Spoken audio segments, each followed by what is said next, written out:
What's going on, everybody? Welcome to episode 382 of FloWrestling Radio Live. I'm your host, Christian Piles, joined as always on occasion, and today especially, by my mainest man, the hoodie-wearing, Mr. Belichick himself, Willie Saylor from Easton, PA. Willie, how are you? Good. It's June, though, and it's like 40 degrees in the Northeast. It's ridiculous. Love it. Man, missing that. To my left, you know him as the Wrestling Nomad. I know him as Daniel Roy Lobdell Jr.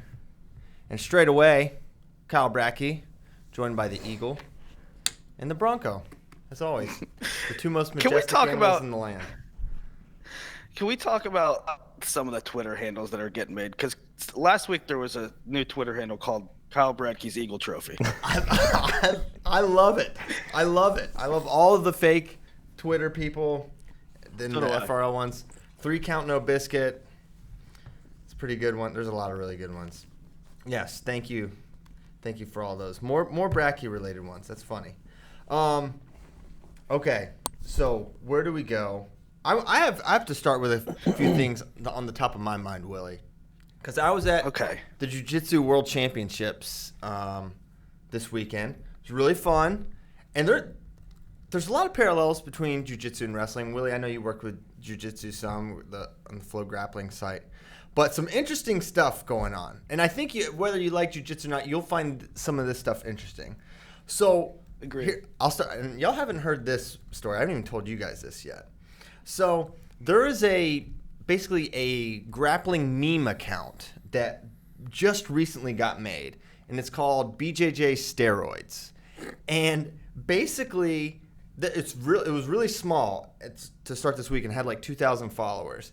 And it's just like accusing all these jiu-jitsu guys of using steroids and stuff, and like particularly one club called Atos. So Atos, these people, the account is in the arena somewhere. The Atos people are looking for him. Andre Galvao, who think of Andre Galvao as like basically like Cale Sanderson. He's like multiple world champion, and now he's the coach. Is going up, him and Hulk, who is a large, intimidating man as well, are going up and like harassing teenagers and like accusing them of being this meme account. So at one point in the middle of the finals, everyone's watching the finals, right? It's happening. The NCAA finals are going on. Think of it basically as that. And I hear this like commotion behind me. I turn around. The entire half of the bleachers is standing up and facing the opposite direction because some of these like people think they found the guy, and there's like a skirmish up there in the middle of the finals. This is going on. It was like Russian Nationals light. Like diet, Russian National Zero maybe. Like it kind of tasted similar, no calories type of situation. No AK-47s, but it was crazy. I was just thinking, I was like, can you imagine John Smith like patrolling an arena looking for a meme account with 2,000 followers? But it was happening, and now the account has exploded, has like 7,000 followers now, so it's really funny. So that was interesting. And then also these guys just concede matches all the time. All the time it happens. To the point that one time the semis were set, they said, nah to the semis, you win this semi, you win this semi, and then they make the finals, and then they agreed on who won that one. One time, a guy had to forfeit in the quarters, whatever you call it, they call it closing out. Dude breaks down crying as soon as he does it. But they're like forced to do it. So that was really weird. But all in all, it's really cool. Encourage you to check out jiu-jitsu. I don't get it. I mean, imagine training, for the world championships. This is worlds. This was jiu-jitsu worlds. Imagine training for worlds and then being like, I drew my teammate. I'm gonna hit my teammate in the semis. We're just gonna adapt each other up, and one of us is gonna win, and one of us is gonna go home. I don't get it. Why can't? I mean, you don't see that even in trials, world trials. I mean, Miles Martin might wrestle. I don't know. Zane might wrestle Nolfer. Whatever. You get my point. You can't. I don't understand it when you're going for the ultimate prize. Maybe if it's like in some the not qualifier, but some exhibition type thing. I don't know, gentleman's agreement or something. But at Worlds, I mean, all hands are off. I mean, I ain't losing. I'm telling you right now, I ain't losing.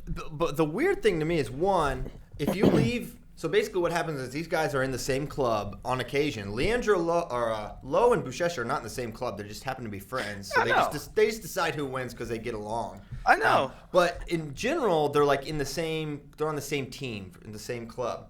But basically, so if you're not a senior member of a club, you have to forfeit to the more established guy.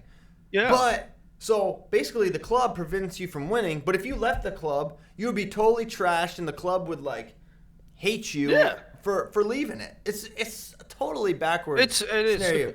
And I remember, when I was overseeing grappling and I went to Worlds, it takes you a little bit of time to get up to speed with it. Coming from a wrestling background, I like the competition. There's a lot of parallels.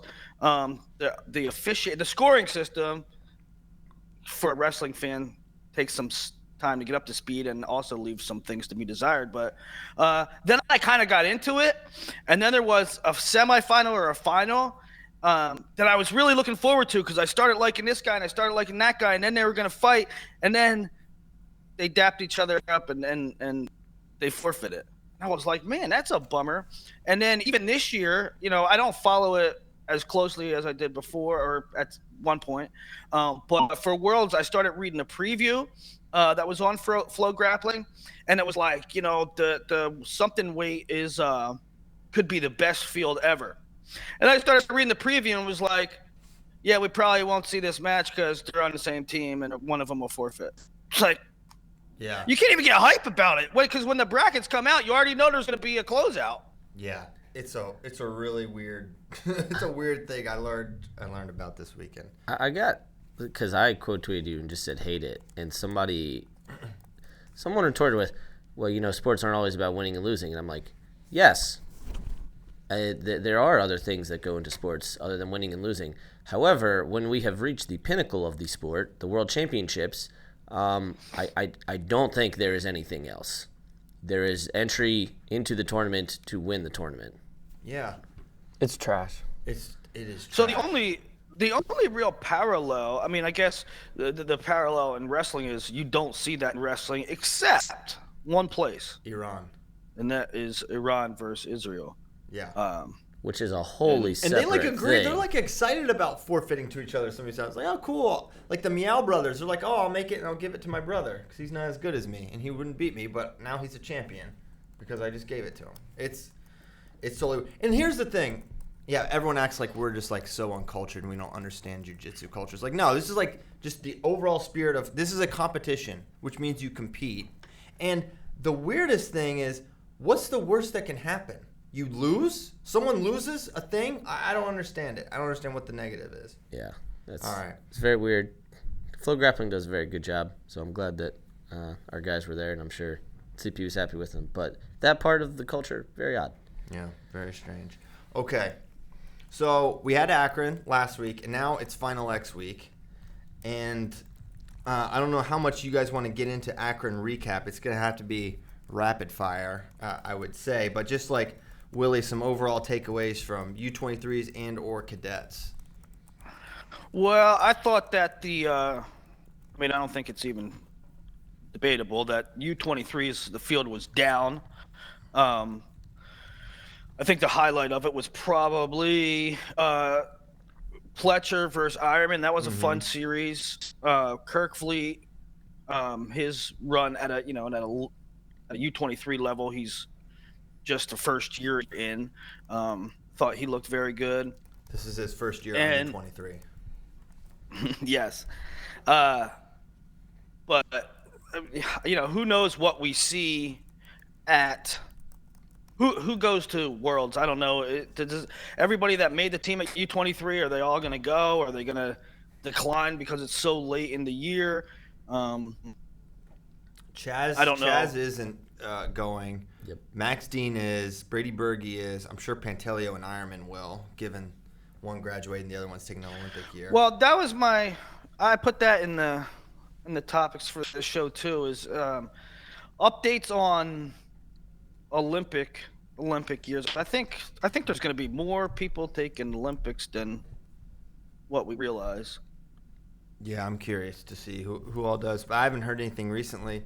What I heard. do you, I mean, to me, of all the U23 results, Kirk Fleet winning this thing the way he did is the most impressive. Because one, heavyweight was actually really good. It had a lot of good guys. Heavyweight was Hamida, Probably it the had Cassiope, Jordan Wood, of course, and I think there was another name that was like pretty relevant in there that's not coming to my mind, but to see him win that is really, really impressive. And Especially, great, when he's young, when he's had so much time off because of injury.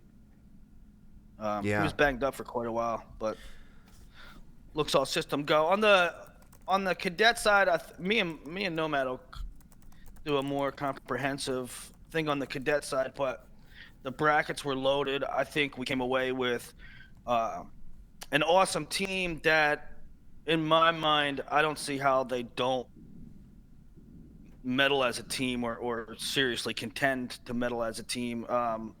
There's just really good. I mean, I often do not. I often don't get as convinced or as excited as a lot of people about how Team USA is going to do at any level at Worlds, but this cadet team is going to be nails.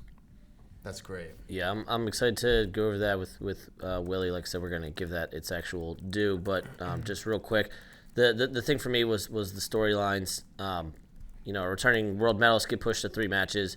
Robbie Howard makes his 3rd team. A lot of these guys have been coming up. We've been seeing them, and that's maybe my favorite part about Akron is that you kind of get to learn these guys' stories as they head up towards the college ranks and the senior level ranks. So, like I said, we're going to give it's more full due. Maybe hopefully this week I can swing down to Willie's, but I highly recommend you go back and watch the finals for 71 and 51 because our world medalists were the only ones that got pushed to 3rd matches.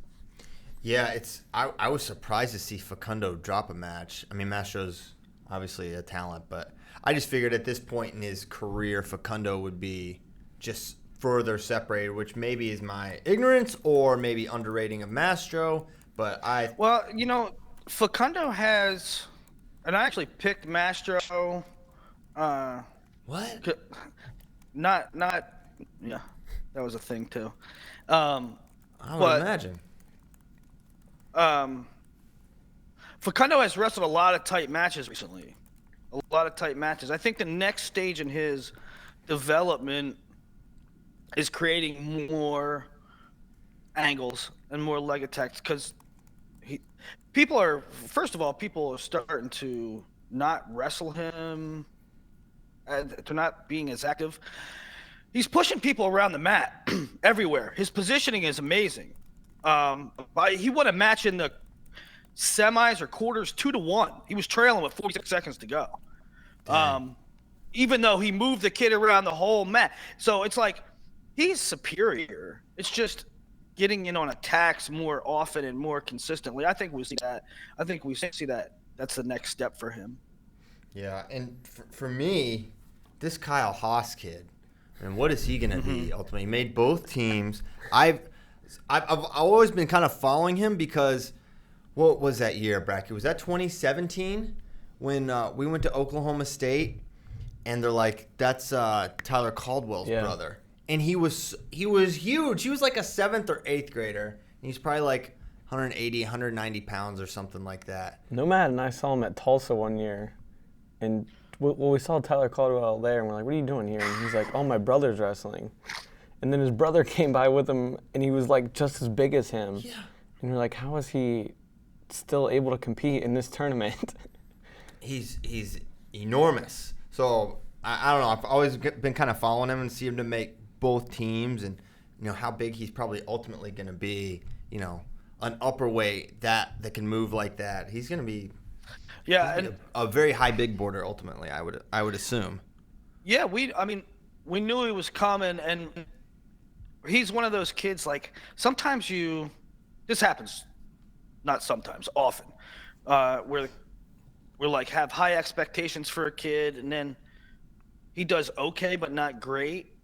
And so you're like, maybe he's not Quite there. that good. And then he's there. And then it's just the age thing. But Kyle Haas is there, and it also makes you wonder about recruiting. I mean, this stuff off the mat. He's a shoo-in for Oklahoma State, right?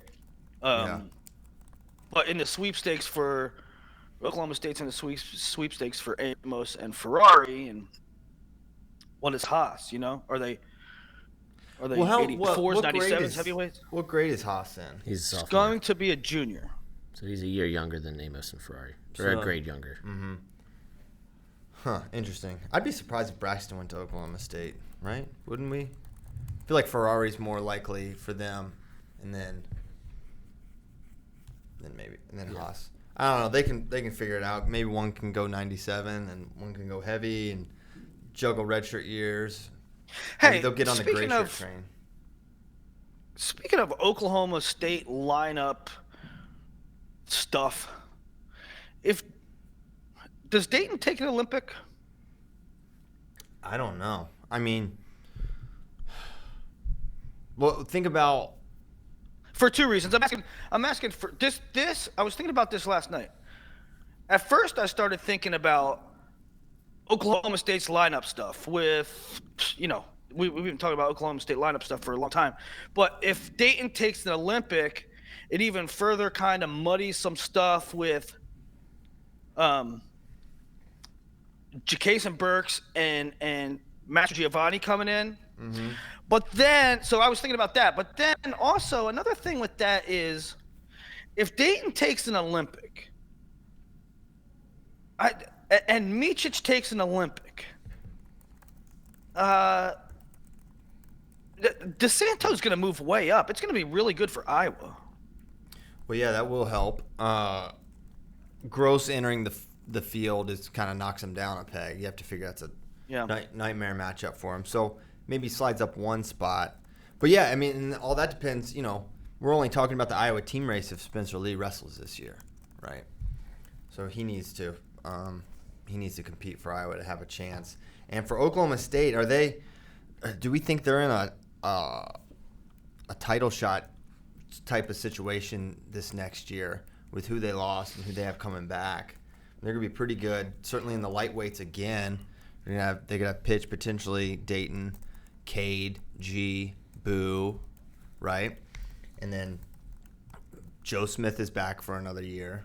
So they're going to be good, but I don't know if they're going to be contending good. And I don't know if Dayton feels like an Olympics, what he needs to get to the next level. And it may depend, does he make the team this year? If he makes the team this year, does that, maybe that'll change things. So I don't know. Yeah. Very curious. And if he, and further down the line, what if Dayton makes his team in medals and then he's sitting out?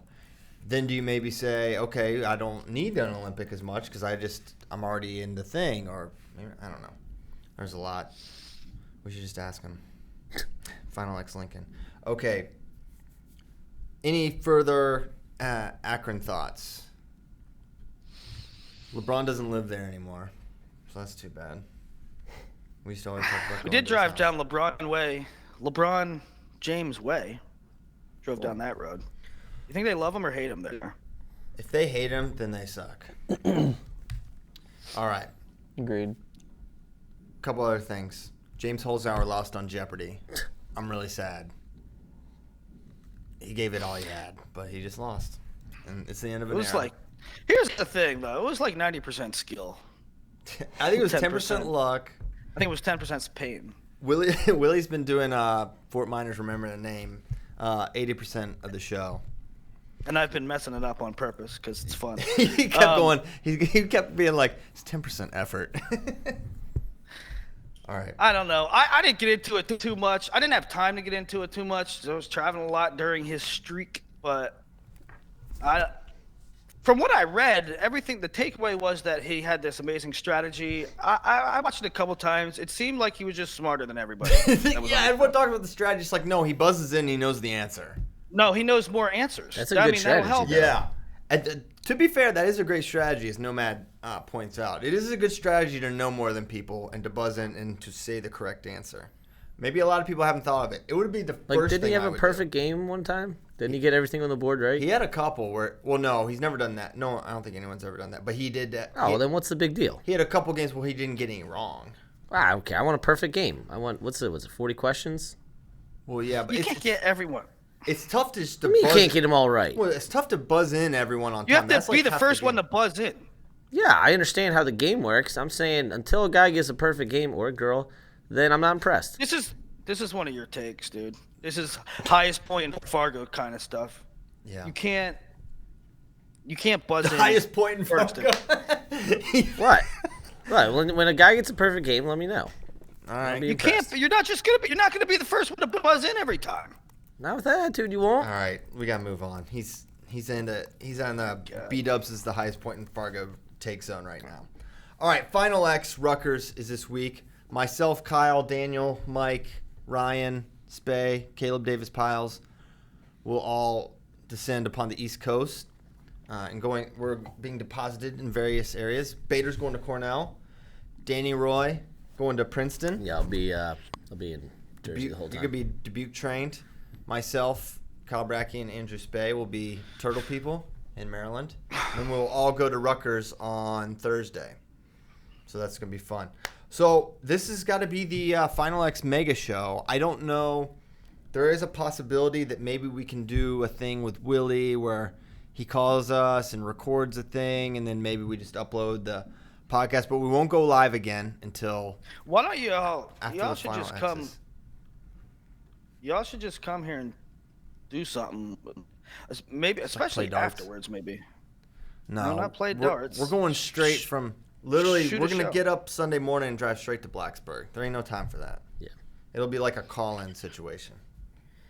Like calling Baton Rouge. So Yeah. hey, Bader's going to Cornell. Is that not the biggest question of the Oh my weekend? I mean, gosh. we still don't know if Kyle Daake is wrestling. We can't get him there soon enough. Kyle won't tell him nothing. Send him I'm gonna right tell now. you what. If Kyle doesn't wrestle, I'm gonna be perturbed because we've been talking about him being hurt and not wrestling at Final X since like basically Big Tens, if not before, right? So it's known, right? The point is, it's known he's hurt. So if he waits this long, it will make me mad because it's like, man, you knew, right? But the longer it goes on, the more I'm thinking maybe he's gonna wrestle. Maybe it's really gonna happen. I don't really have any further intelligence other than there was an injury, and it was assumed by some that he was not going to compete at Final X Rutgers. But daggone it, Kyle, it's this week. It's Saturday night-ish. He's got 2 days. He has 2 days. He has 48 hours to request the wrestle off.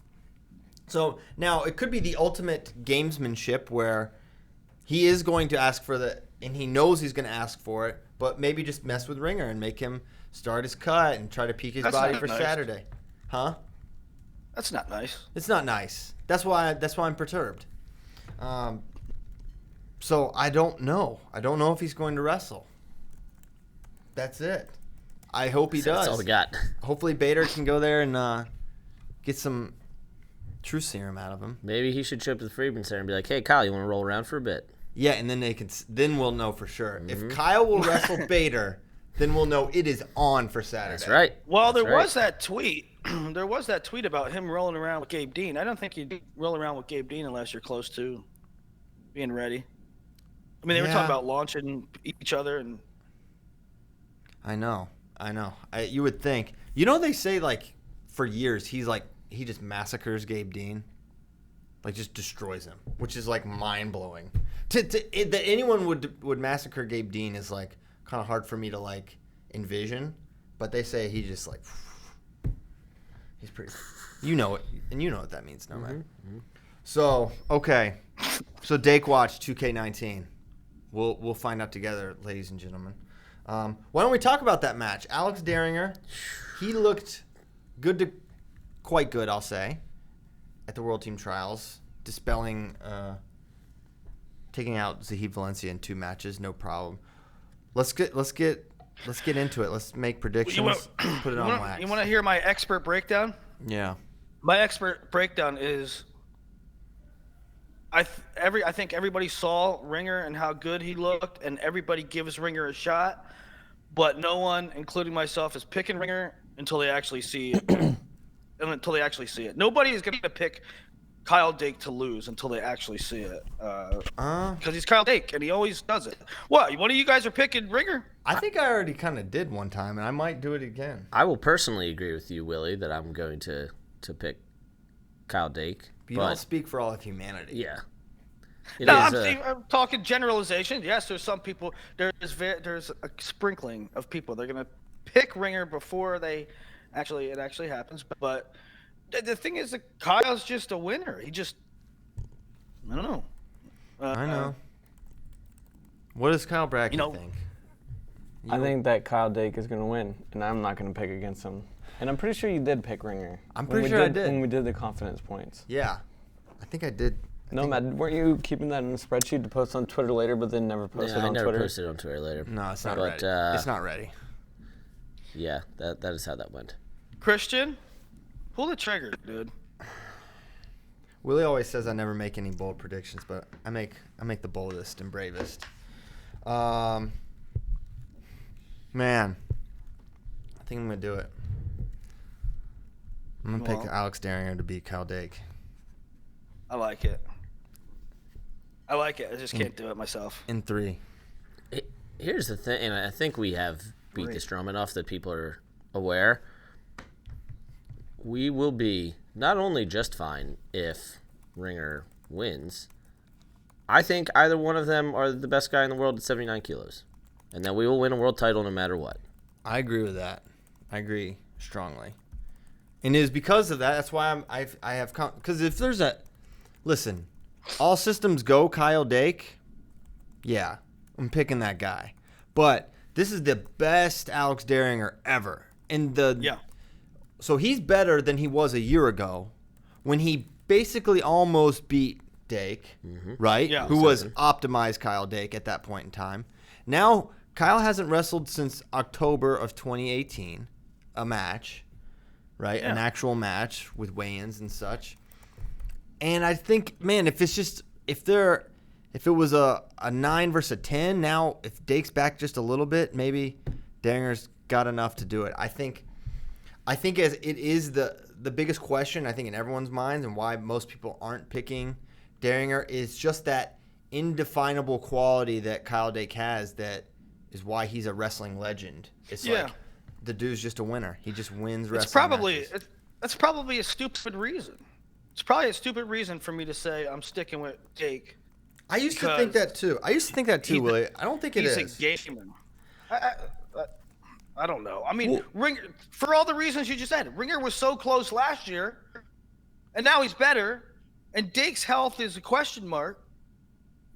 I mean, Ringer's might be the smart pick, other than going to some superstitious thing that intangible. Dake's a winner. It is intangible, but at the same time, I don't think it's just superstition. I mean, I think there is just something to it. When you see guys of comparable skill, and for whatever reason, this Daake guy, maybe they're not of comparable skill, but, he just wins the match, right? He just has a way of raising his level in the big moments, and that's not to say he always has. He went years. He didn't make a team until last year, so I'm not trying to make it sound like the guy never loses, but, in general, it is a thing with Daake, and it is worth mentioning. Now, Alex Daringer is pretty good too, and he's had certainly his moments as well, and he's a winner. So I'm picking Ringer. Just the health questions for me, and it's Nomad keep talking about how he hasn't wrestled. It's got me freaked out. Well, it's a real thing, right? Like in any year, right? Whether it's wrestling or any sport, when a high-level athlete doesn't compete, I don't know how you wouldn't have questions. Number one, about how they're going to be once they come back, both mentally and physically. And number two, just there's no reps in. Mm-hmm. There's no reps in. Alex Daringer has been wrestling 4, 5, 6 tournaments, just staying at a high level year over year. And I guess a part of this also has to do with the conversation I have with a college coach where he's like, do you know the easiest way to peak is to just always be at a high level that you don't even realize that you're peaked. You're just, it's Friday night, I need to wrestle. And so you're just better than everyone. And I don't know if that's what Alex Dieringer is consciously doing. I agree. But it certainly makes it the most worrisome pick. I agree with that. Is competing so frequently, so often. I mean, when you say peak, sometimes you compete so much that you raise your level that you're not peaked. You're just more. The muscle memory's there. Everything's there. Right. Is that what D'Angelo Hancock is doing? Look at his level of competition. Look at the frequency of competition, and then the frequency, the consistency that he's had. Look at Ringer. Look at David Taylor. He competed often. But you know what's interesting, Willie? Those guys didn't compete this year. Daake and Taylor were all over the place this year. I know. Then they won Worlds, and we didn't see them. Yeah. Mm-hmm. It was strange. Well, I was driving home. I have a lot of points from Hertz, and Allentown is a really small airport, right? So when I rent a car from there to drive to Akron, I get it I get the cheapest car. We stay at the cheapest hotels. We get the cheapest cars. I get like a $40 a day car or something, and I get there and they were sold out of everything else. So because I have all these points, because I have the status, they gave me this Cadillac SUV with all the bells and whistles, and it had Sirius XM, which I was very excited about. And so I'm listening to Mad Dog Sports coming home yesterday from Akron. Dog. And they were actually saying that they were talking tennis. And they said that Serena Williams, who's the GOAT, right? She doesn't compete ever. She don't do these warm-up tournaments. She might do one warm-up tournament before a major. And there's never been a girl that has competed as little as her, but she just dominates. Yeah, she's just so much better. Yeah. So is Kyle Daake the Serena Williams of wrestling? That's the question that Willie's asking. Maybe. And how is his status with Hertz?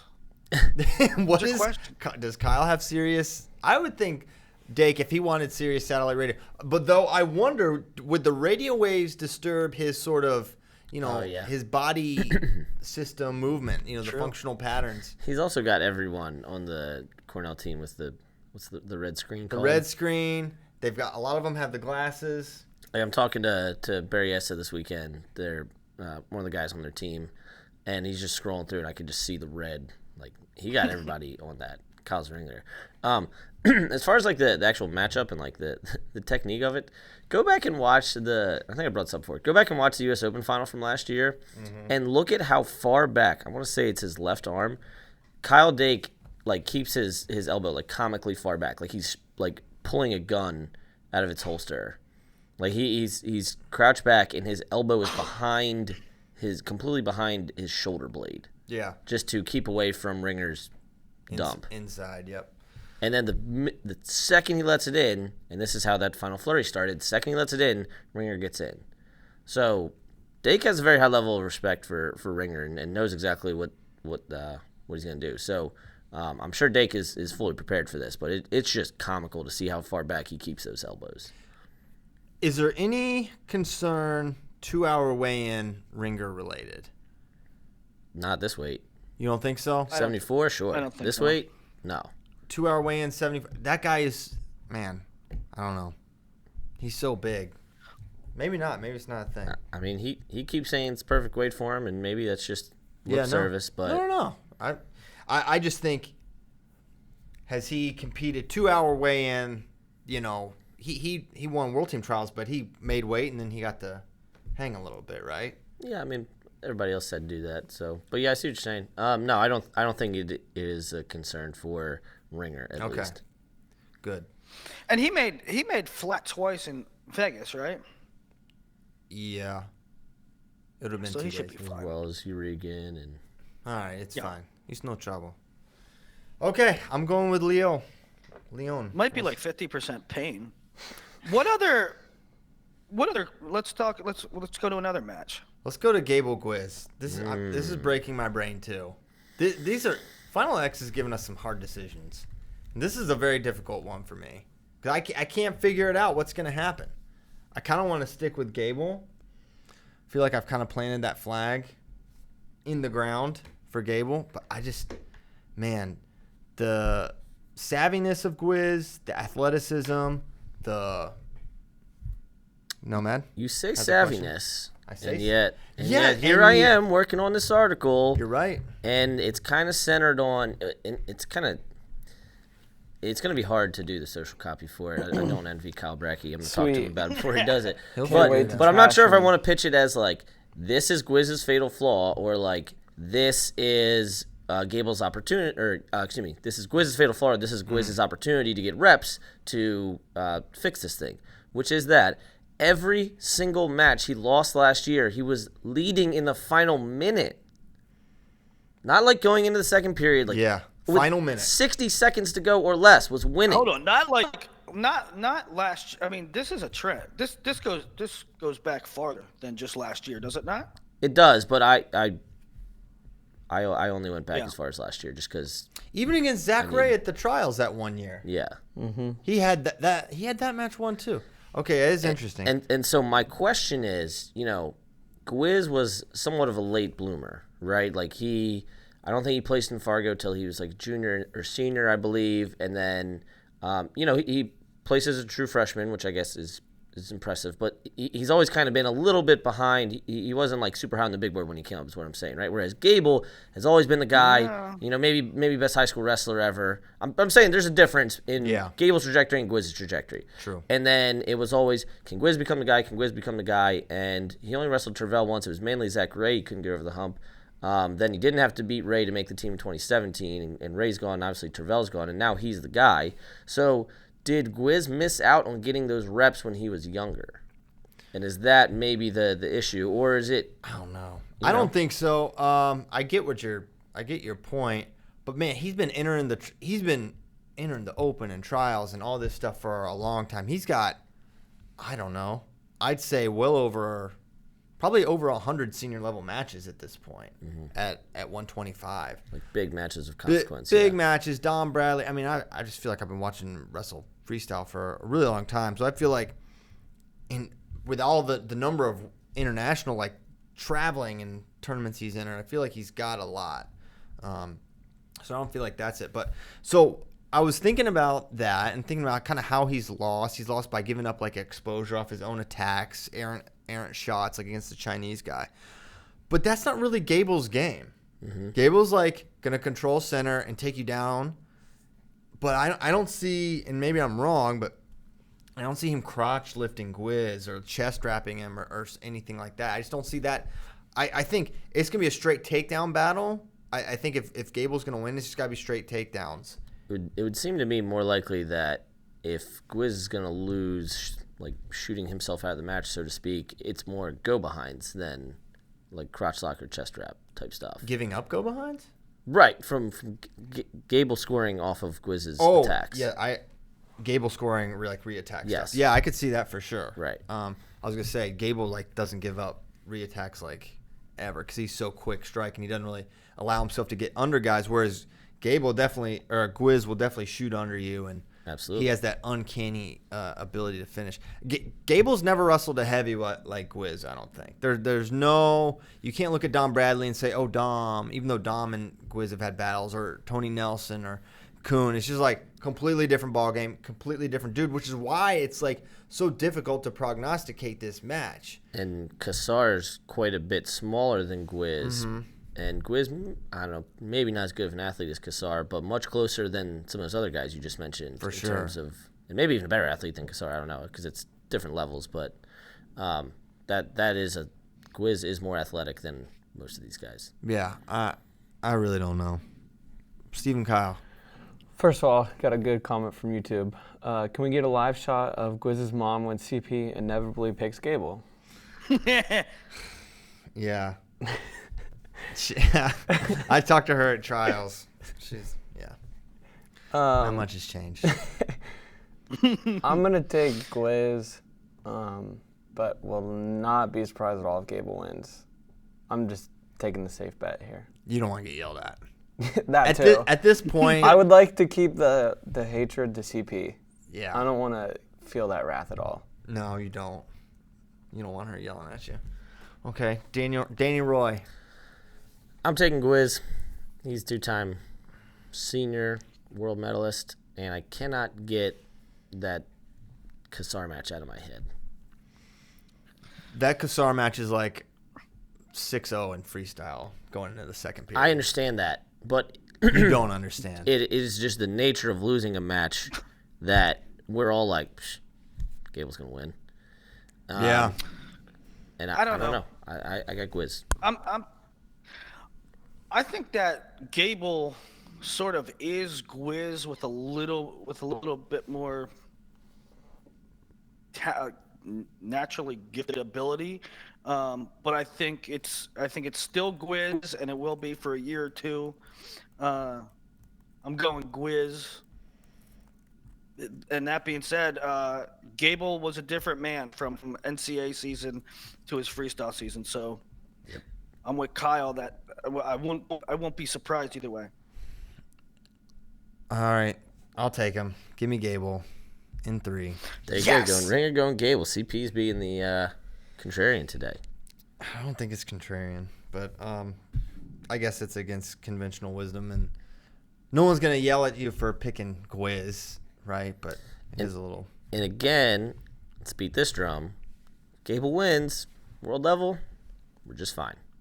Yeah, for sure. Like, this is another one that there's no, the right guy didn't win. Like, I feel very confident in a medal coming back to America with either of these guys. Yeah, I completely agree with that. And, he's a 2-time junior world champ. Yeah. 2-time junior, 1-time cadet. I think. Might be 2-time. Yeah, I think he's two and No, it's 2. I have 4. I know. Either way, he's got a lot of world titles. Yeah. I see him able to get to legs. I think maybe Griz will have a little harder time getting to his. I don't know. I'm going to get yelled at in Rutgers. It's going to be awesome. Okay. Yani Zane is also Here happening at we Rutgers. go. It's happening again. Now, can you possibly pick Zane after seeing what you saw at the U.S. Open, after seeing the heater that Yani Diakomalis is currently on? Is anyone going to do it? I'm not going to do it. I'll get it started. Yani, do we give Zane a match here? Do we really say Zane is going to go 0 for 3 against... Okay. If it was anyone else, I might say no, but Yanni's different. He different. I don't care about the Penn State coaching voodoo that they got. Yanni's got some voodoo of his own. It's called being an alien. It's called being... That's the ultimate voodoo. Yeah. I also don't think... Maybe it's 15% alien. 15, oh, yeah. 10% luck, 15% alien, 100% reason to remember the name. I also don't think the Penn State voodoo applies to Freestyle yet. That's what I was going to say. I think it can, and I think it probably will, but as of 2019, I do not believe that to be the case. Think about this. Ponder your brain around this one. They've been the dominant force since 2011 collegiately. They've put 2 different guys on the team, Zane and David. Well, Edruth. Right, no, hold on, and Frank. And Frank. Okay, so they're the best actually at this too. But all those guys only made one Right. team each. I know, but Ed, listen, right? But Ed started fighting people. Actually, he went to Arizona State. listen, Ed was a world teamer right out of college, and defeated somebody that was a world medalist. Zane made it in college. Zane made it in college. Frank did it from the 12 seed. So there is a little juju there. All right, I'm backing on the juju. Yeah, I'm not. Also, they sort of kind of train Griz sometimes. Yeah, they do. Casey Cunningham is in the corner. All right, so they're the best at this. No, Ohio State, Ohio RTC still got that edge, but yeah, they're really good. But it's Yani. I'll say Yani in 2. Yeah, I mean the hard thing here is that Zane could wrestle like a beast and do just about everything right.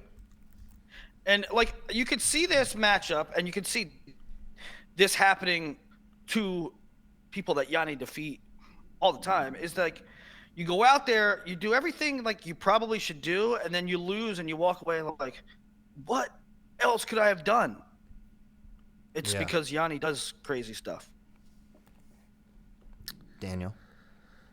Yani is good enough and mentally ready to win a world title this year.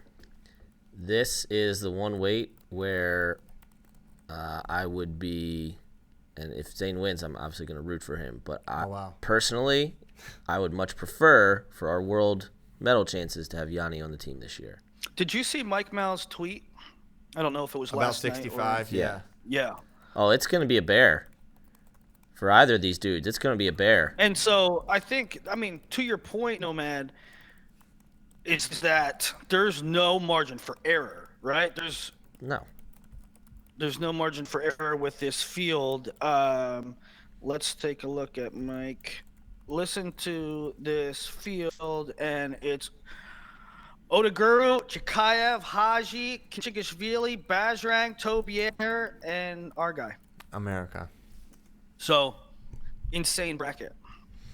Yeah, I think Yanni's got I think to win at a world level, you just have to have, I don't know.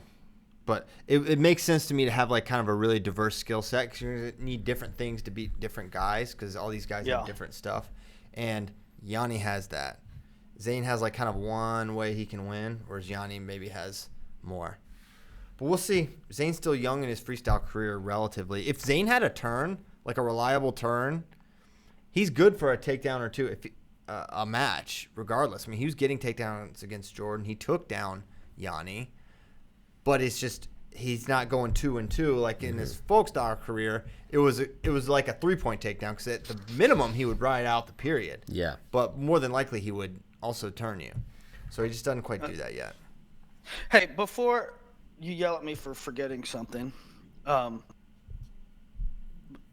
I admit we might have talked about this and I don't remember.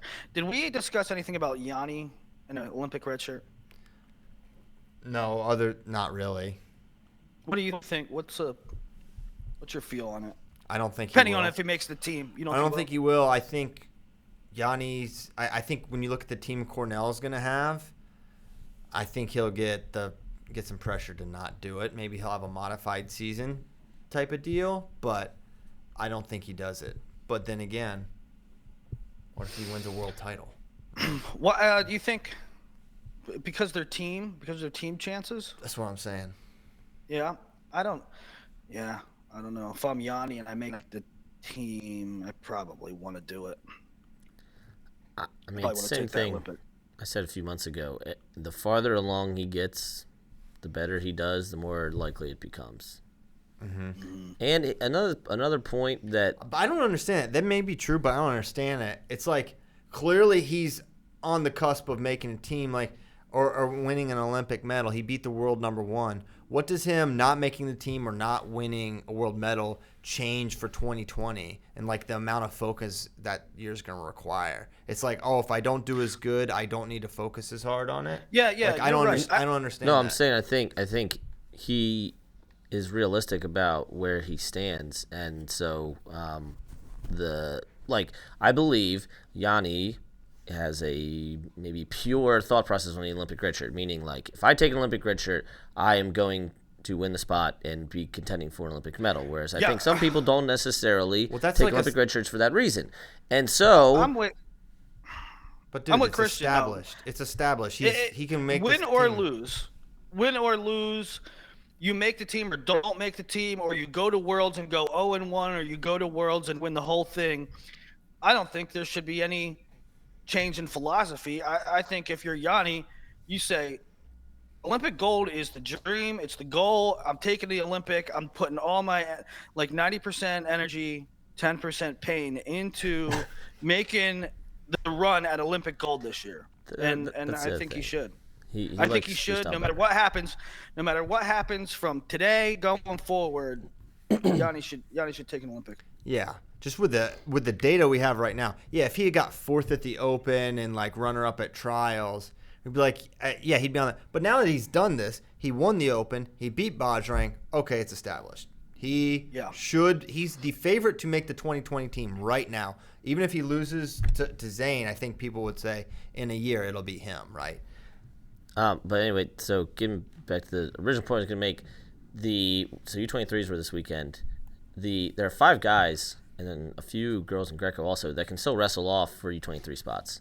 So he could do that. By June 22nd, you could potentially see Dayton, Yani, Deacon, Nickel, and Gable choose to wrestle for U23 spots.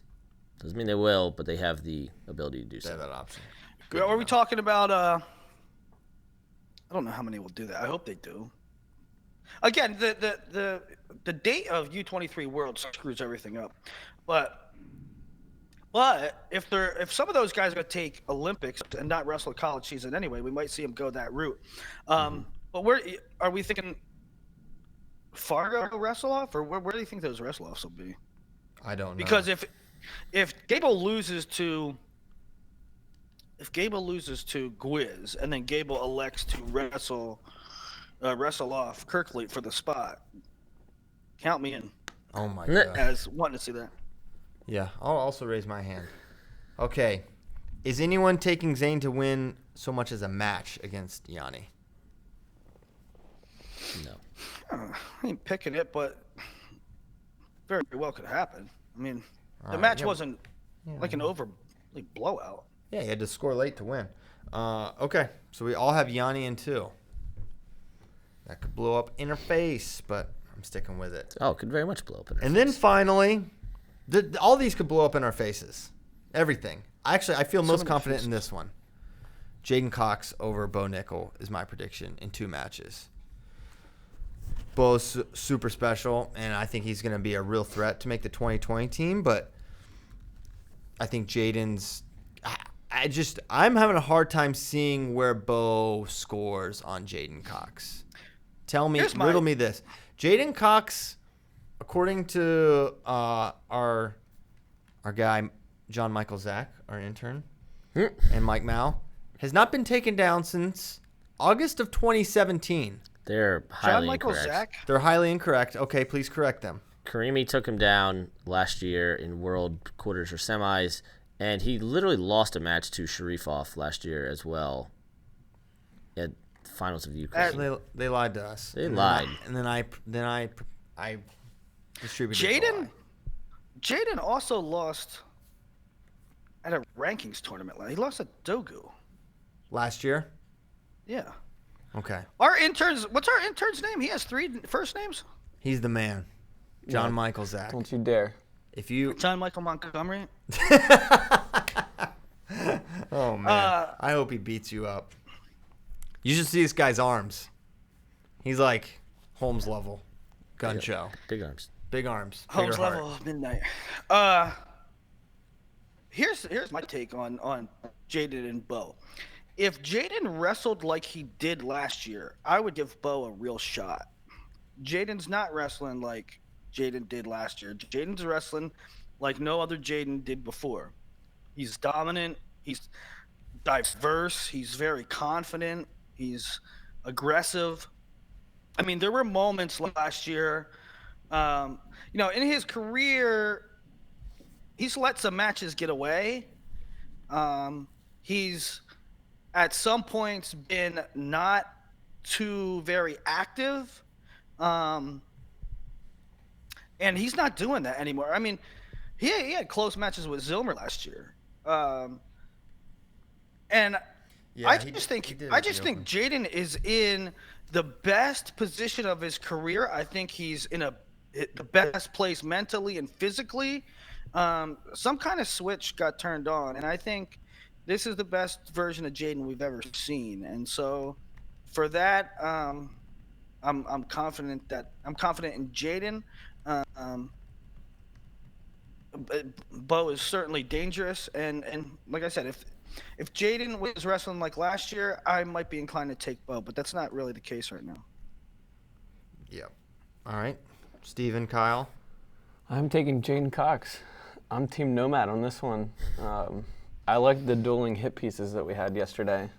ran nomads first, and then everyone was all riled up on Twitter, and then we hit him with spays. But I'm gonna side with Team Nomad here. Yeah, I think so. Your take is known, but Planting my flag in the ground. that's all he's gonna say. It's Jaden. Okay. World champ, baby. World champ. Yeah. I think the single leg. I think Jaden's single, having seen that give Bo trouble against the Heat, even though it was like 2016, I think is worth mentioning as well. So I got Jaden. I think he is underrated. I think Bo will have his time. Maybe. He may have his time. He may not have his time because he's going to go through 2020 and then apparently fight and stuff, and he'll probably be really good at that. So I don't know how long his freestyle career is going to be. I know he'll be a contender. He's obviously really good. But remember, just to see Bo dominate to this point, remember, it's kind of like with Downey. You know, last year this spot was Nick Renan at 86, and for 92 it was Hayden Zilmer. So it's not like we're super deep at these weight classes. So to see someone like Bo dominate or see Downey come through doesn't necessarily mean they're ready to take it to that next level, because Jaden Cox is a world champ. Well, I think, and you know, Bo's been in the midst of one of the greatest college careers ever. And I think it's coming at a good time. Win or lose here,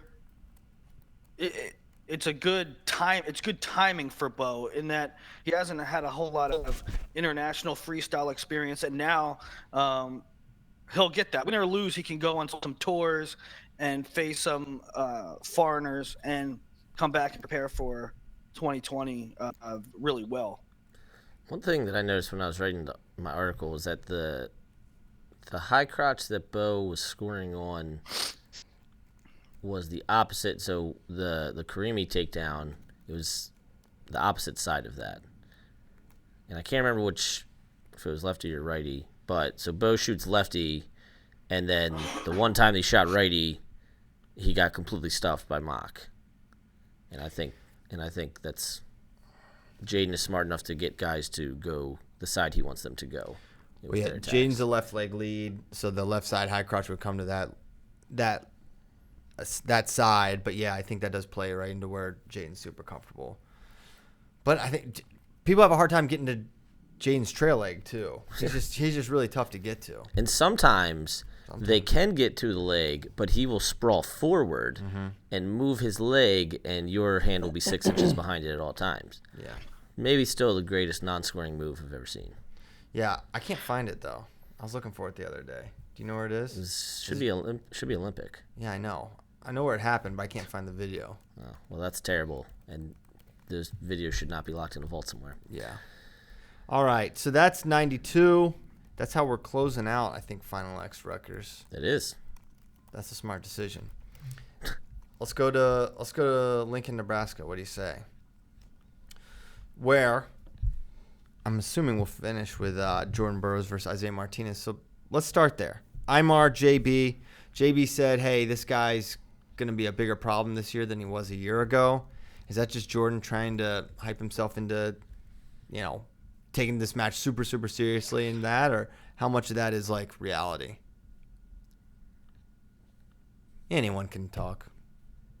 I was waiting for Willie. You went. No, I think Isaiah's, like we said about a couple guys, best version of himself. Obviously younger, and it took maybe a year or two for Imar to be up to speed in freestyle and fully transition.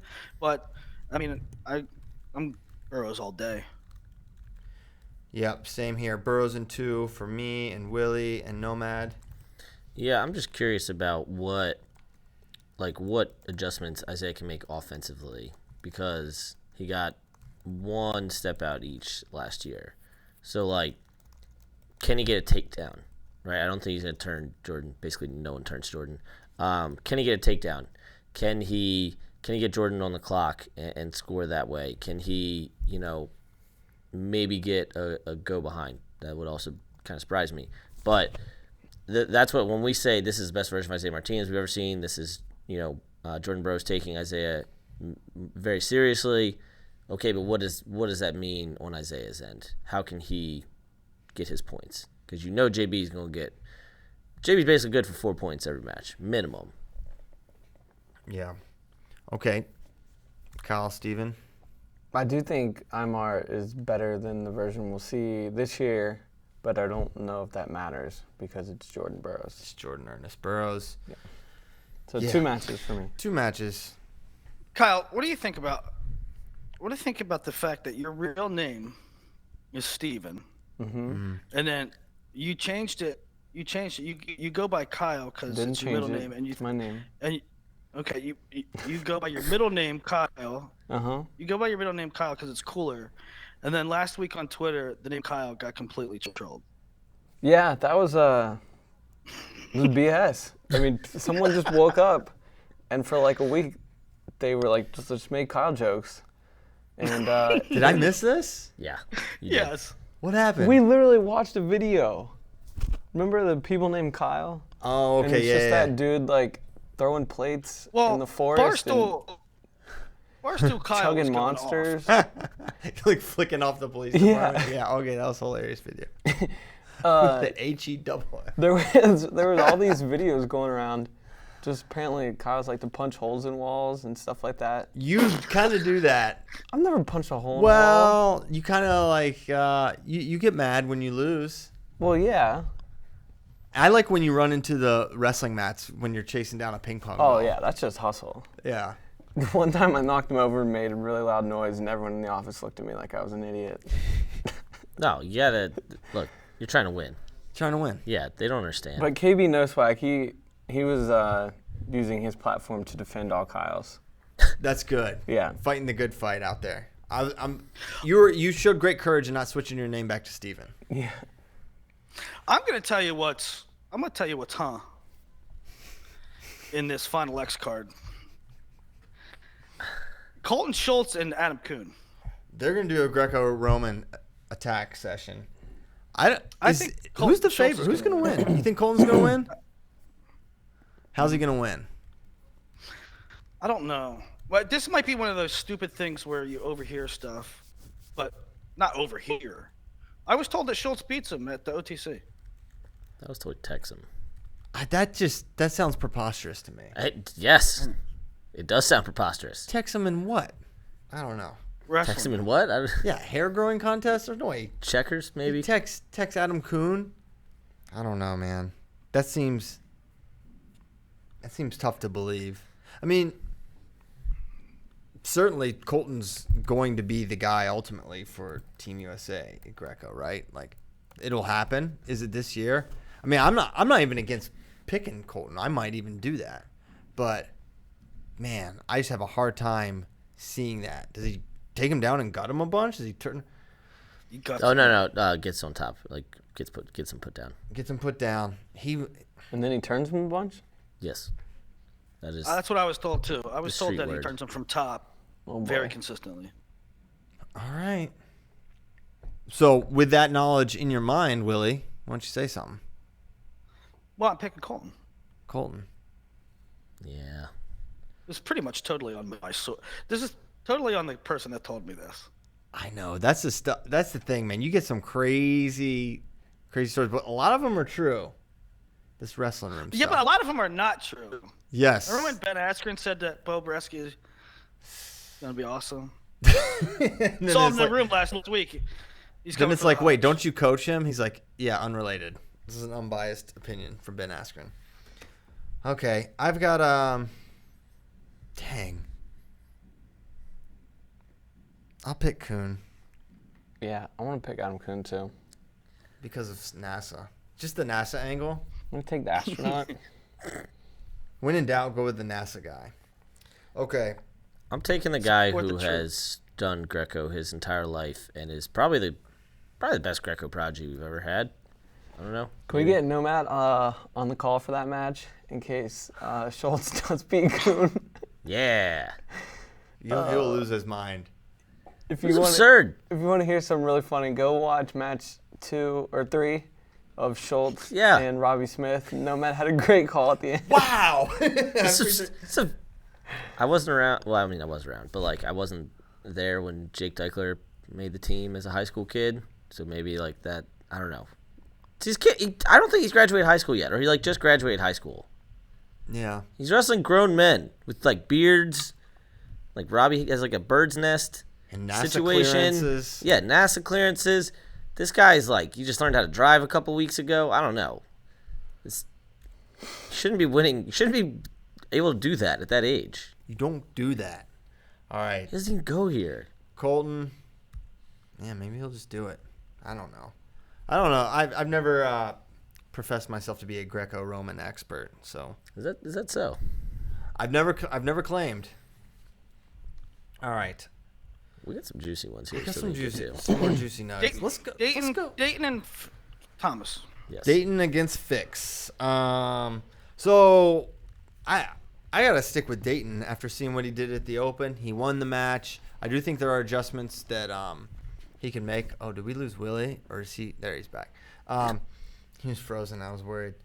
After seeing what he did to Thomas at the Open, really close match. I think there are adjustments Gilman can make, as I mentioned on the edge specifically when Dayton grounds himself. That is something that, man, Dayton's got to do differently. I really think if his strategy is to hit his knees when he gets to the edge, I think Mark Perry and company are going to have an answer for that. But it's Dayton Fix, and he is one who evolves, and I think he will make the adjustments necessary this time around. There's also, at some point, do they start calling that fleeing? Well, I mean, you can't they change, sometimes do. You can't change the rules. No, I know that, but that Midstream. Edge wrestling is often called completely differently than mat wrestling. It's often called completely inconsistently, both in America and at the world level.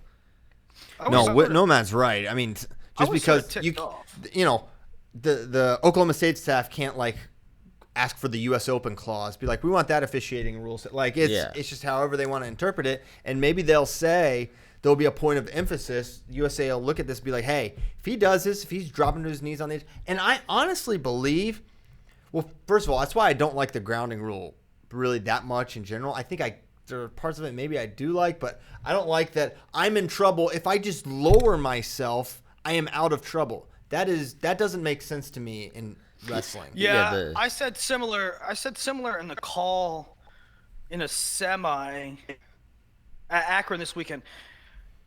The straight arm push, or that was just a push. It was just a push out. Like, that is so obscure. That's so ambiguous. It's like, if you're gonna give a straight arm push out, I don't know what they're calling there. Sometimes you know what the guy's doing. He's trying to get him out of bounds. And they call it straight arm push. I mean, other times it's the same situation, and they call it one. I think, Christian, what you're making a point for is if Thomas Gilman is taking Dayton Fix to the edge and Dayton drops to a knee and then gets pushed out, it should just make a rule. If you step out, you're out. Yeah, if you're out, you're out. I like that. We'll see. Yeah. I've got Dayton doing it. If he's on the attack, I think he wins. I think he has to attack because I think if he just wants to hand fight with Thomas Gilman, it's a death of 1,000 cuts. Yeah, I mean, to that grounding point, like, he's still got marched to the edge a lot. A lot. I think it's yeah, he got marched to the edge a lot, and he had that game plan to drop to a leg. Now, I think that this is the hardest matchup to pick in all of Final X. And really? You don't. Who do you think's the toughest? Oh man, Gable for me. Ringer Daake for me is way tougher. Okay. So who you picking in this one? Well, in those, like, I haven't seen those matches. Well, I've seen Daake Ringer, but it's been so long. I have never seen Gable. I'm picking Dayton. I think it's really. I think the upside is with Dayton because he's been knocking on the door. He sort of. I shouldn't say figured it out, but he got the win last time. Dayton probably has the upside is probably with Dayton in the sense that he only had to prepare for Thomas Gilman for the last 2 months. All Thomas Gilman's had to prepare for. I mean, this guy's been wrestling folk style matches. He's been doing chop breakdowns, and then he flips the switch and he beats Gilman, who's only wrestling freestyle. That's what I'm saying. Well, I just said the upside's with Dayton. Yeah. And so the upsides with Dayton is just, I think I could see a scenario in which Thomas does what Thomas does, and Dayton tries to go with the game plan that worked in Vegas, and it doesn't go that way again. In my opinion, if I'm Dayton, I switch up my philosophy, and I try shooting leg attacks, and I try really hard to stay in the middle. Don't get pushed to the edge. Think you're gonna drop down to a leg and get that grounding call. I'm shooting if I'm Dayton. Well, that's I guess my assumption in my pick. It's like they will obviously know after what happened at the Open the adjustments they'll have to make there, because they know. I think they have to feel confident they would lose if they did that again. That's what I mean. Anyway, who's Steve and Kyle got?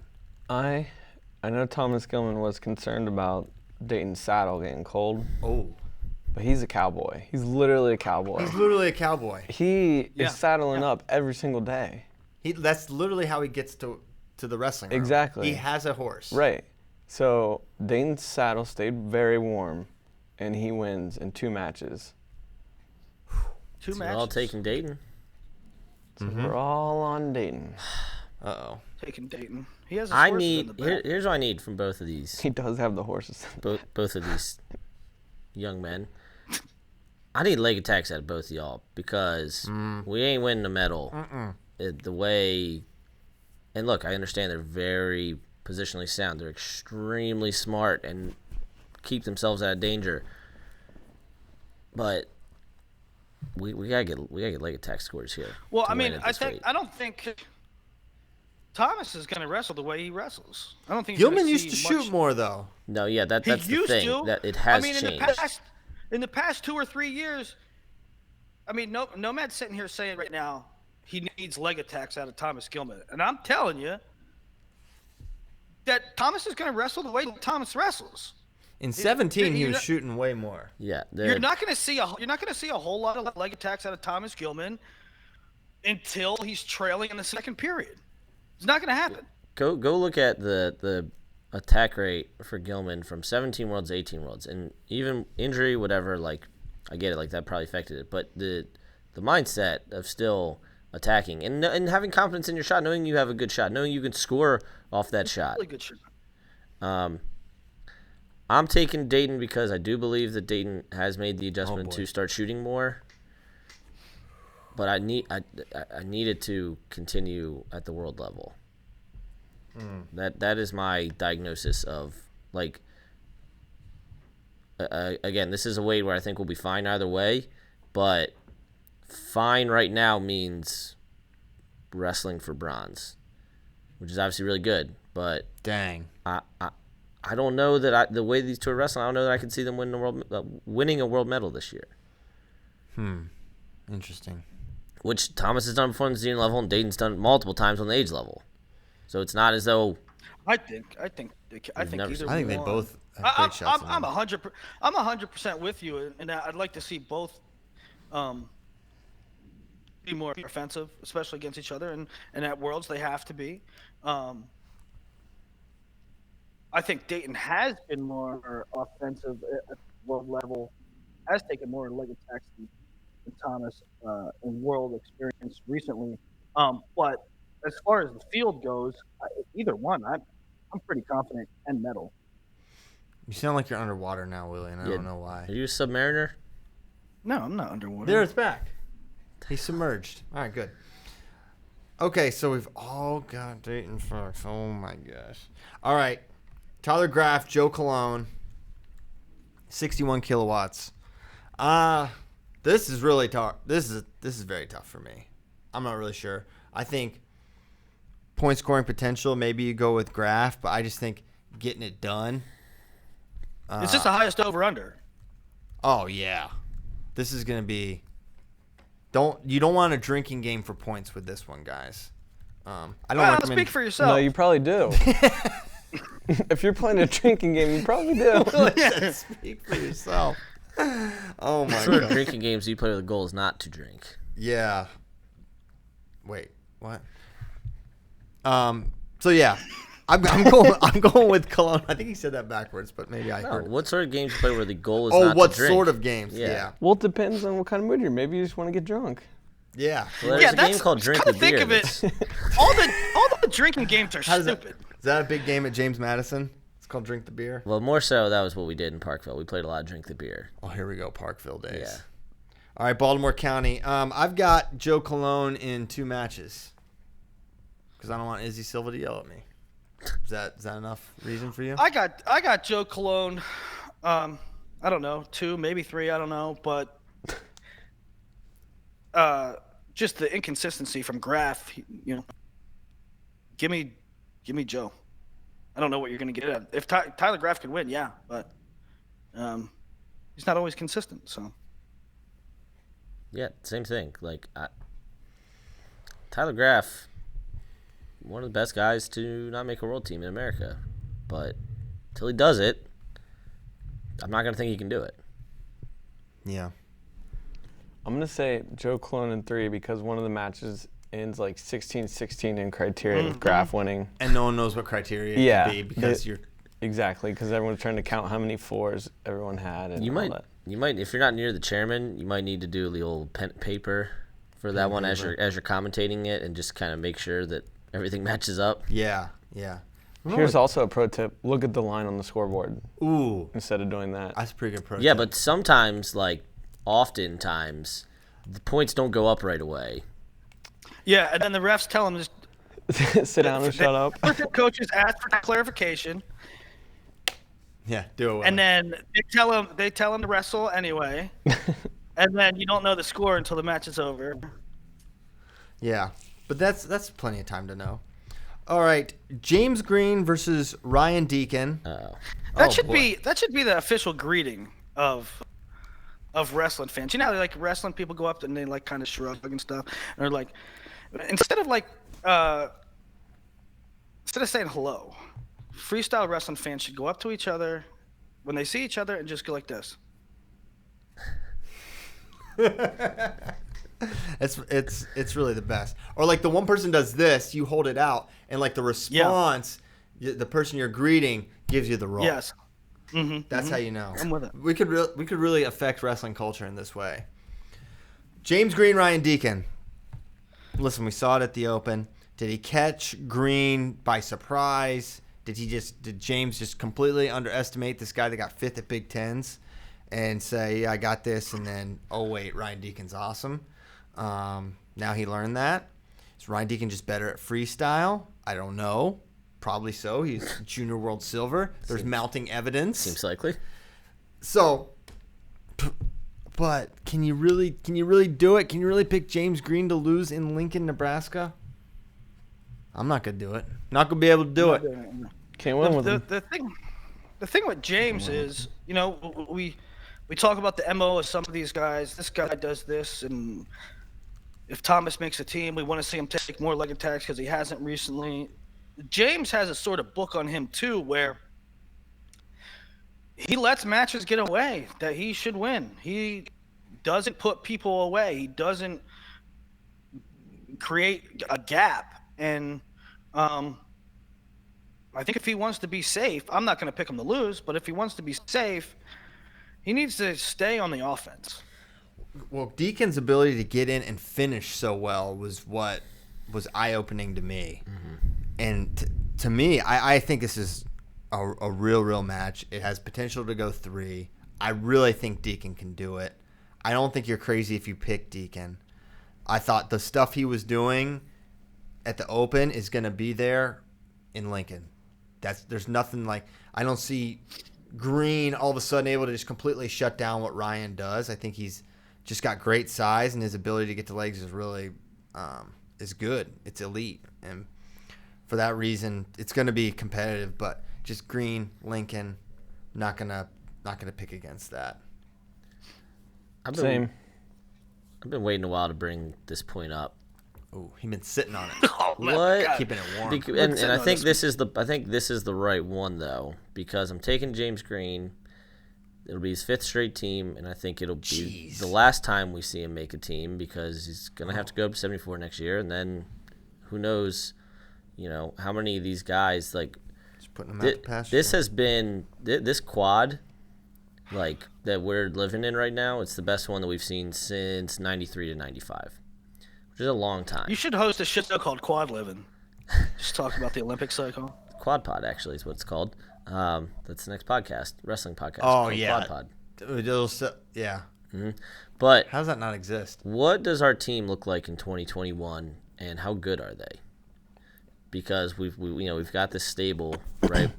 Dayton, Yani, Deacon, Gable, not Bo. But anyway, point is, what does our team look like in 2021? And how many of these guys take hold of the spots now, and how many of them have to wait like Griz did in 2017? And I don't know, this is just, I think this is kind of going to be the end of an era, especially for the non-Olympic weight guys. And also, I mean, this will be the last time probably James Green gets to wrestle in Lincoln. This will probably be the last time Jordan Burroughs gets to wrestle in Lincoln, Nebraska. And I think as wrestling fans, we need to kind of savor that moment a little bit. Savor the flavor. Jordan just got a medical. He's actually has one more year of eligibility for the Huskers. Sweet. That would be so awesome. So we've all got Green in 2, but we're all very woke on freaking Deacon. And then we have the big one because of size, not so much in what we think is going to happen. Kyle Snyder, who autographed this shirt for me. Look at that. Very large font. He Nice signed of it. him. Yes. He has a great signature. Versus Kyvan Gadsden. I think this is the Kyle Snyder shirt, yeah. That would be awkward. I have like an Imar one too, and that would have been really uncomfortable. This is Kyle. And he's taking on Kyvan Gadsden. We've seen this the last couple of years. It's been Kyle Snyder comfortably. And it's going to be comfortable once more for the warm under the saddle Kyle Snyder.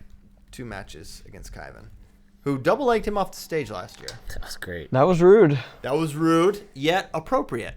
Yes. Yeah, it's Kyle. Kyvan has been awesome, and I love that we still have guys fighting Kyle Snyder for the spot, because we're never going to develop that depth if guys just concede.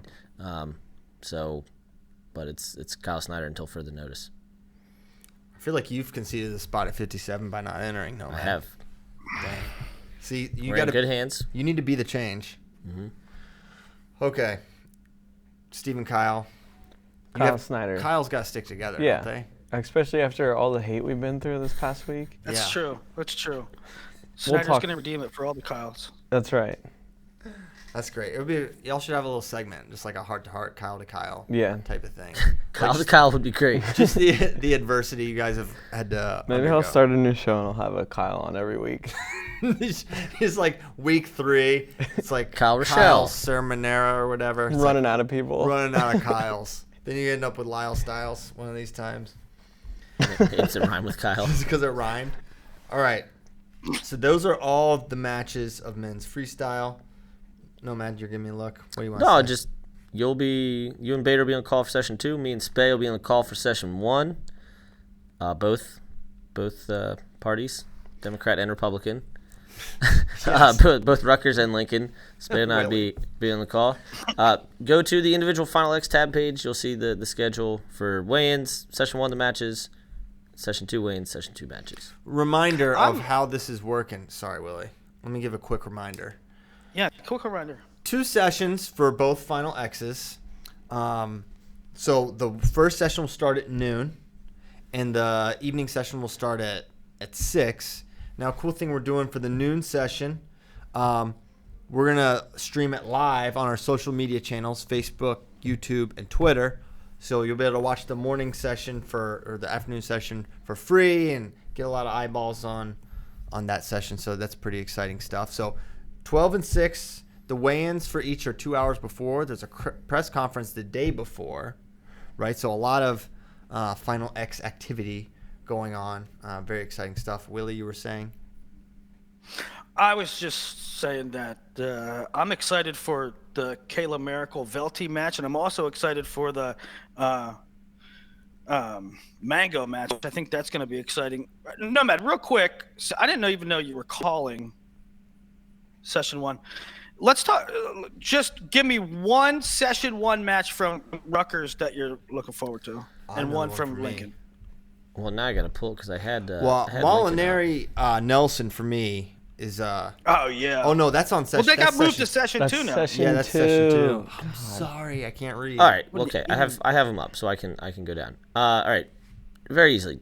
So honestly, a lot of the ones at Final X Rutgers, the Session 1s, I'm pretty psyched about. Joe Rao, Ben Provisor. They had a 1-1 match, and they had a 14-10 match. So you have a lot of options for kind of how that match can go. And obviously, Provisor, 2-time Olympian, world team member. Rao was a world teamer back in 2014, has been knocking on the door. He had his jaw broken last year and couldn't compete in the trials by a teammate. So he's probably a little hungry. I love that one. I mean, number Especially one. after a broken jaw. Yeah. You're never going to be hungrier than Number that. one. He does hot dog tours. Number 1, they're really good. Number 2, the matches should be exciting. And number 3, like both of them are cool dudes. So there's a lot to like in that one. I'm with you. Second one is Olivia Fisk versus Victoria Francis, which Olivia Fisk is trying to do the pretty. I don't think it's unprecedented because I think maybe D'Angelo Hancock did it, but trying to make junior, U23, and senior teams, which is pretty absurd. Kendrick Sanders versus John Stefanowicz. Sanders is one that's been knocking on the door forever, and then Stefanowicz has made national teams each of the last 3 years. That's Chance Marcello's brother, by the way. What about Lincoln? Go to Lincoln. Who's your favorite? I'm giving a little nuggets on each. Max Nowry, Brady Kuntz. Man, I was really impressed by Brady Kuntz at the trials. His lefty gut is extremely impressive. Every time someone got put down against him, they got turned at least twice. So watch out for that. And then I was talking to one of the Ohio State coaches, and they're like, it's incredible. So Brady has a twin brother, Dylan, and they're like, they just go in the corner and beat the hell out of each other and make each other better and coach each other up. And then they're probably coached by their father, who I don't know his first name, which is usually pretty rare. And then Mike. Mike. No, I'm just making that up. Okay. and then Dennis Hall also works with them because they're from Wisconsin. Ellis Coleman, Jamel Johnson. That's going to be an excellent one. I mean, Ellis has been around. I mean, Flying Squirrel, everybody remembers that. And then Becca Leathers, Jenna Burkett was an awesome match at the Open. Jenna kind of gave it up there late. And then Becca obviously lost last year after being a 2017 world medalist. Jenna got her spot after Allie got hurt, and also previously made a team. So that's Final X Rutgers Session 1. Willie, you can go ahead and talk about Lincoln now. Hang on. It's Brian Kuntz. Brian Kuntz. Duh. Okay. Willie? All right. No, I was throwing it to you. Lincoln Session 1. What's your favorite matchup? I said I like Miracle and Velty, and I like Mango Johnson. I think both of them are going to be. We all know you love Ildar. Good job by him. I think the Session 1 Lincoln is going to go a lot quicker. I don't see any way Ali Reagan loses to Lauren Louise, and in fact, both those matches probably end in the first period. Foonfinger, half his off should be interesting. Foonfinger has been having a really awesome year, going back to the Schultz. Please call him Ildar. Ildar, okay. Yeah, don't call him face off. Jakara is, all indications are she is going to mollywop Dom Parrish, although Parrish will have her spot, get her a shot at U23s. Raymond Bunker, Alex Mossing for all the troops, Marine Corps versus Air Force, so they should get some sort of trophy for that one. There's a couple. Ellis versus. Yeah, there's a lot of. Yeah, Mango Johnson. That's Army Marines. That's a W cap on Marine Corps crime. Mm-hmm. There should be a guy. There should be an actual human named Mango Johnson. That's what when you said Mango Johnson, I was like, that sounds like an ABA star, like back in the day, 70s. He was like a small forward for like the. He played for the Tropics? Flint Tropics. Yeah. Mango Johnson. It's a great SNL like extra name. Yeah. And then D'Angelo Hancock, Luke Sheridan. There's gonna be a Twitter handle called Mango Johnson. Yeah, very soon. Within the day. Very soon. We're counting on you. Please add us. I once worked at a youth center for bad children, like in the summer one time between college, and there was this Dominican kid, and At least they had you to look up to. yeah, I know. They asked. He said that he spoke different language. I don't know what. And I said, okay, give me a word. Give me a word. He's like, mango. And I'm like, mango, what's that mean? He goes, mango, like you eat it? Like, it's not a different language word, bud. That's what we call it. You know what we call them here? We call them mangoes. Okay. Let's keep it going. Do we have time for Q some Fs or? Yeah, we got time. We've always got time for questions. Why don't we just start it with the Emo's pizza review? Oh, all right. Yes, this was great timing. We've long talked about Emos. So we have there's a few pillars on this show. Mm-hmm. There's wrestling talk. Mm-hmm. There's Nomad's takes, and there's we all hate Emo's Pizza in St. Louis. Mm-hmm. We're just united around those things. Rarely do you see us agree on anything as with such conviction and consensus as we agree that Emo's Pizza sucks. You are right. Now, so if you don't know, Barstool president. Oh no, sorry, I unmuted my my thing. I had the Facebook stream going. So the guy does pizza reviews, right? And he's doing all of them. One bite, everyone knows the rules, and I think he's a pretty harsh critic. He doesn't give out. No, he is. I don't know if I've ever seen him give a 9. He goes 10-point scales, like a lot of 7s and 8s, and if it's bad, he'll give it a 4. And they're based in New York City, so it's great pizza. So like he's getting quality. Probably the worst piece of pizza he's had is probably like the best piece in Texas. So he goes to St. Louis and unfortunately is coerced into going to Emo's. Okay? He goes and he gets it and he's like, I wasn't expecting this. He goes those little square pieces, which is fine, thin and crispy. No issues with thin and crispy here. Right, okay? that can be fine. We're fine with thin and crispy. It's the taste. So he eats it and he's like, this is like cracker pizza. He kept calling like, this is cracker pizza. He's like, I'm not even sure this is actually pizza. I'm not even sure I could call this pizza. But he didn't try. He's like, I don't hate it. It's not terrible. And he gave it a 6.2. So everyone knows that listens to FRL, we hate Emo's Pizza a lot. And we think it's terrible trash food. That DiGiorno pizza, literally frozen, put in the oven, I would eat it 10 times out of 10 before I would eat Emo's. Well, the worst part is that these St. Louis... The Emo's truthers.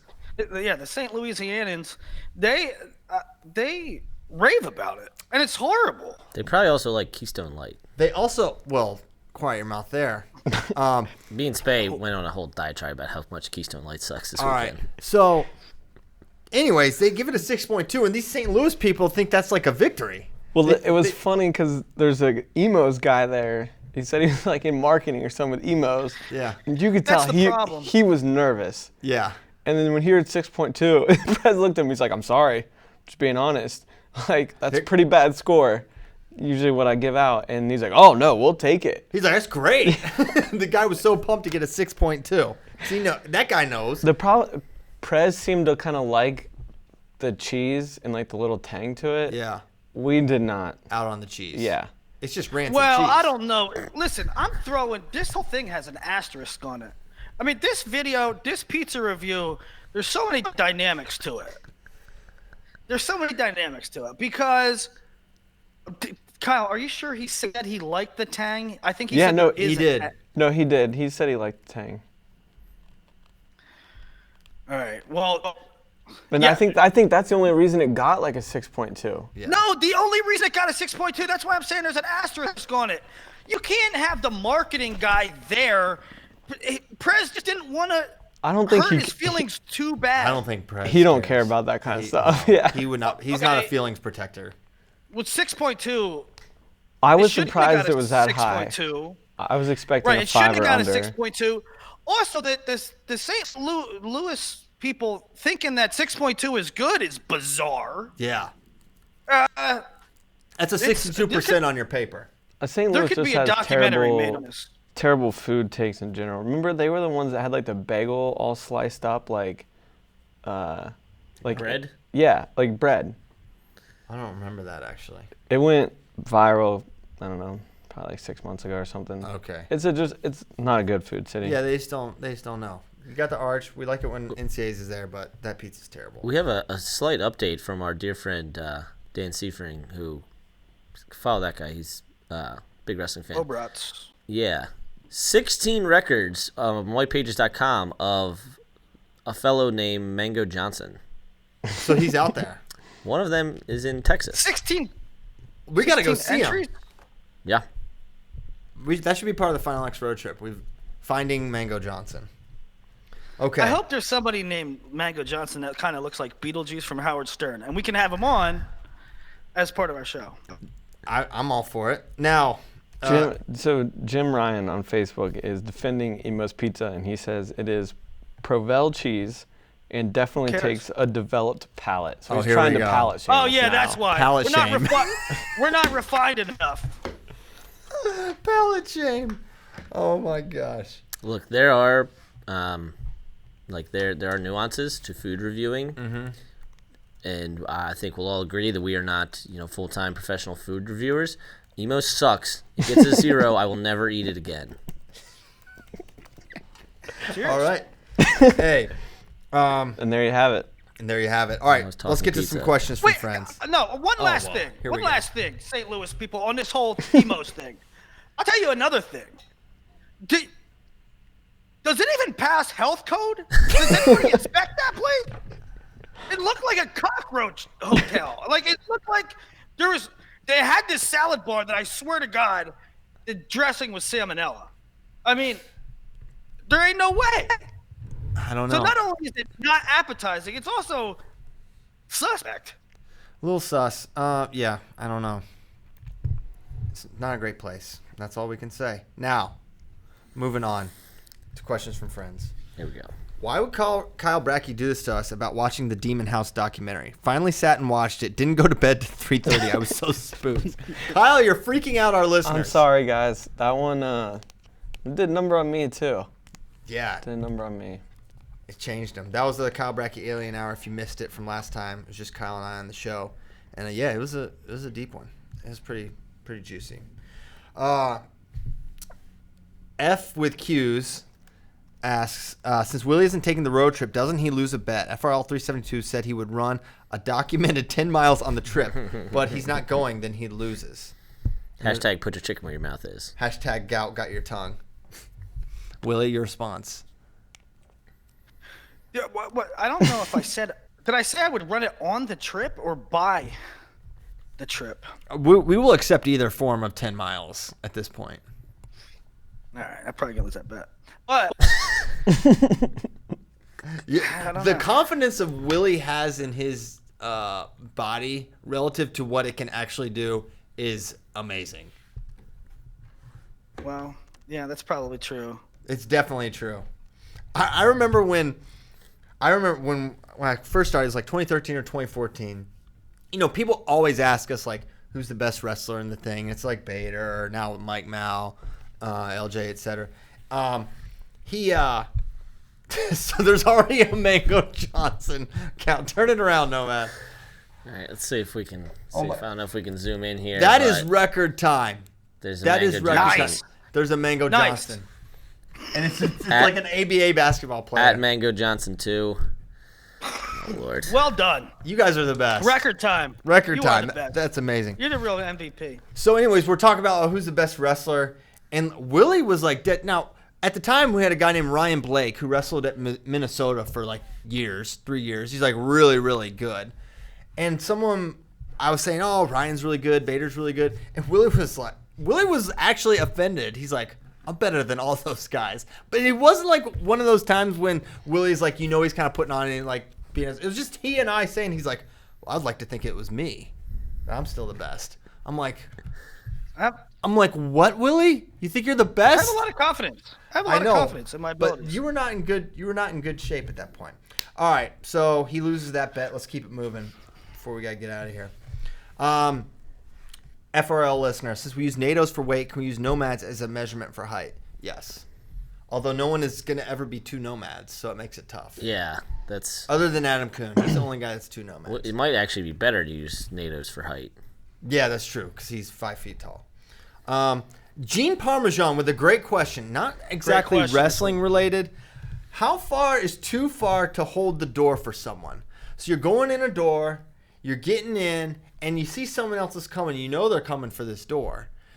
But there's a line there for when you hold it or when you just walk in the door. And I think it's actually considerate at times to walk in the door instead of holding it, because what the door hold can do, if you're 20, 30 yards out, you make someone have to do that awkward fast walk to a trot, which they didn't ask for that. No. They have not asked for you to hold the door. So don't make them have to sprint to the door. So I think it's a feel thing. To me, if the door can completely close but before they get there, you don't have to hold it. You don't have to hold it. Unless it's for a shoddy in Nomad's case.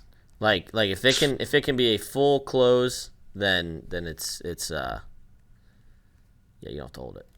Yes. Okay. Willie or Nomad, can we get an early prediction for Facundo school list? My top 4 are Iowa State, Iowa, Michigan, and Wisconsin. Penn State should be on there. Yes, Penn State should be on there. I think Iowa State definitely. Obviously, the Davison connection for Metcalf and the Davison connection with John Reeder. Nebraska obviously is on there. So you think Wisconsin? Yeah. Okay. I think they're on there. I don't know if they're going to win, but I think they're on there. Nebraska, his coach is Paul Donahoe, who is still very close with Mark Manning. What? That did not end well. Is that true? William? Yeah, they're tight. Dude, all right. Not because of Manning. I understand he himself didn't. All right, well, look. He kind of ripped him on that. No, there was like an ESPN thing about it. They went for a while without talking, but they're buds. Okay. All right. Good. Michigan, he trains at Cliff King WC a pretty good amount, so they're in there. I don't know that I was on there, but maybe. But yeah, definitely Penn State as well. Yeah. Okay. Anything to add there, William? No, that's it. Okay. Fellas, I got a scorcher for you. Would you say that the junior field has been better than the U23 field at the World Championships over the past 2 years? If you agree, why do you think that is? I think my first guess is just like junior World Championships is just a longer established thing. It's been university games. It's like every year there's the Junior World Championships. It's the best 20 and unders, and it's like it's the stepping stone for Worlds. Whereas if you fall into that like 21 to 23, It means you're a backup. or it means, yeah, I guess so. Like you can't make the senior world team. Right, it's like you're number 2 or 3. Whereas juniors is like, well, you might be number 2 or 3, but you're also theoretically on the progression to become the number 1. Whereas like U23, it's like you're about the age where you're going to start mixing it up, and you can't make it. I mean, that's basically true for our look at our team. I mean, Dayton, Yani, Gable, none of those guys are all qualified for that, but they're like trying to do the thing. Yeah. There's a ton of reasons. 2,000 pounds of reasons. Why juniors is better than U23s. And why the field is better in the United States. Because, number one is juniors, those guys are still gunning for something. I mean, half of them, one half is red shirts in college that are chomping at the bit to get competition. They redshirted all year. They didn't wrestle that many matches. The other half are high school kids that wrestled their high school season and didn't get a freaking competitive match all year because they live in, I don't know, somewhere, right? So you're getting kids that are foaming at the mouth to get some real competition and go to Junior Worlds, which is far more established and far more proven, far more conducive to future success. U23s, it takes a special recipe, a special dynamic, 10% log for you to be really into it. We've had a James Green make a team who's been, one of our top guys. We've had, Dayton went, did he not? So you have to fall into a certain category. Kirkfleet this year. You have to fall into a certain category, whereas the others are more defined. Okay. Which famous wrestling dad you guys speak of regularly wins a one-night only old school UFC style tournament? Who's the biggest, meanest, baddest dad of them all, Willie? I feel like Willie or Nomad will have the best read on the wrestling dad. Wait, okay, so hold on. Because what's the parameters here? Because, I mean, we got, like Nate Carr in the field. Or John Smith. Or are we talking, like, Mark Hidley? Like, what are we talking about here? I don't know. But those guys are old. What about Nash Hutmaker's dad? I feel like, yeah. He's going to win a lifting competition. That's for damn sure. My man put up about 500 the other day. Really? Yes. Look at Joe Hutmacher's Twitter. I think he was on Max Preps or something one time. Like, look at this dad just did like deadlift 700 or something. I don't know. It was absurd. That man is a brick. You know what house? I wouldn't rule out. I mean, I'm trying to think of just big, scary wrestling dads. Ruben Valencia is a currently. dark horse here, boys. When this guy asked the question, I'm thinking of current recruits or current college wrestlers, maybe. I'm not thinking John Smith, who's, But I would say I probably wouldn't mess with Mr. Ferrari. Yep. Probably wouldn't mess with him. Oh snap! No way. That dude is jacked. And if we're going, I'm just gonna say this: don't rule out Bob Soriano if there's some kind of weight class thing going on. Yeah, don't rule out Bob. You know another sleeper? It's not a dad. It's a mom. Spencer Lee's mom will just like throw you on your head. Oh, Judica. Yeah. Just do some judo madness on you. Mm-hmm. Okay. Well, I think it's about that time, ladies and gentlemen. It's 9:47 in the a.m. Nomad's starting to get hungry, I'm sure, and we got to go. We got food set. John Reenan would take last in that competition. He would get dead last. He would miss. Here's what would happen. He would miss weight. They would let him enter, and he would go 0-2. Did you hear that, John? Yeah. You hear that, John? John, you just went took 0-2. last, John, you bum. You got last. We didn't even know it was possible. They wrestled back. True 37th. You lost every match. They wrestled it back. Yeah. Sorry, You wrestled dude. at Cheesehead. You took dead last. Thank you guys so much for listening to Flow Wrestling Radio Live. We will be back, and it's going to be a while. I hope we can get off some of these archive-only Johns. That's going to require some coordination from Willie and I and friends, but we're not going to be live next Thursday or next week at all. We're going to be on the Final X road trip. So there's good and bad. You're going to love our Final X content. So there's that going.